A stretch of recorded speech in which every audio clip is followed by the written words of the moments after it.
మనందరినీ ఎంతగానో ఎంటర్టైన్ చేసి ఇప్పుడు మ్యాక్స్తో వచ్చి మనని ఇంకా హిలేరియస్గా నవ్వించిన మనోజ్ గారు ఈరోజు మనతో ఉన్నారు. సో ఆయనతో మాట్లాడి ఆ మూవీ ముచ్చట్లని తెలుసుకుందాం. హాయ్ అండి మనోజ్ గారు, first of all congratulations for your success.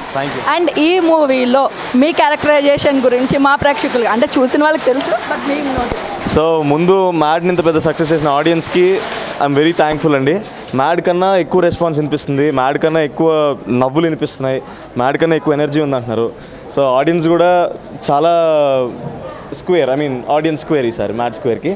So అంతే అండి. మ్యాడ్లో మనోజ్గా నేను పార్ట్ 1లో లవ్ అండ్ రొమాన్స్ అన్న యాంగిల్ ఎక్స్ప్లోర్ చేస్తే ఈసారి నేను కూడా కామెడీలోనే పడుతున్నాను మా వాళ్ళందరితో పాటు.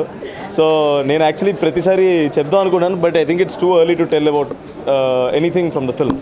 సో అందరూ తప్పకుండా మ్యాడ్ మ్యాక్స్ ఎంటర్టైన్మెంట్ని మీ దగ్గరున్న థియేటర్స్లో చూడండి. I'm sure mad square will satisfy you in every laughed way. Thank you. And మీరు అంటే ఇప్పటిదాకా మీరు కామెడీ జోనర్ చేశారు, కామెడీ జోనర్ కాకుండా ఈ జోనర్లో నేను చెయ్యాలి, నాకు బాగా ఇంట్రెస్ట్ అనే జోనర్ ఏదైనా ఉందా? అంటే అది డిపెండ్స్ ఆన్ ద ఫిల్మ్ అండి. అంటే ఇప్పుడు ఇది చెయ్యను అని ఏం లేదు. మంచి సినిమా ఎంగేజ్ అయ్యి హుక్ అయ్యి ఆడియన్స్ చూసేలా ఉంటే ఏ సినిమా అయినా నాకు ఇష్టమే. సో అలాగని కేటగరైజ్ చేసుకోవాలనుకోవట్లేదు. రేపు పొద్దున్న ఇప్పుడు కామెడీ చేశాను, ఇది చేయకూడదని కాదు, అదే చేయాలని కాదు. సో నాకు అన్నీ ఇష్టమే అండి. బేసిక్గా ఇప్పుడు భోజనం చేసినప్పుడు మనకు అన్నీ కావాల్సి వస్తుంది. పప్పు తినాలనిపిస్తుంది, కూర తినాలనిపిస్తుంది, పెరుగు తినాలనిపిస్తుంది. సిమిలర్లీ సినిమాల్లో కూడా అన్ని రకాలు చేయాలండి. సో నా వరకు ఆడియన్స్కి బోర్ కొట్టకూడదు. వాళ్ళు చూసినంతసేపు ఎక్కడ బోరింగ్గా ఫీల్ అవ్వకుండా ఏదో ఒక ఫీలింగ్ క్రియేట్ చేయగలిగితే అది మంచి సినిమా అవుతుంది. అలాంటి సినిమా ఏది నాకు వచ్చినా సరే నేను చేస్తాను. Okay. And me future projects ఏం ఉండబోతున్నాయి?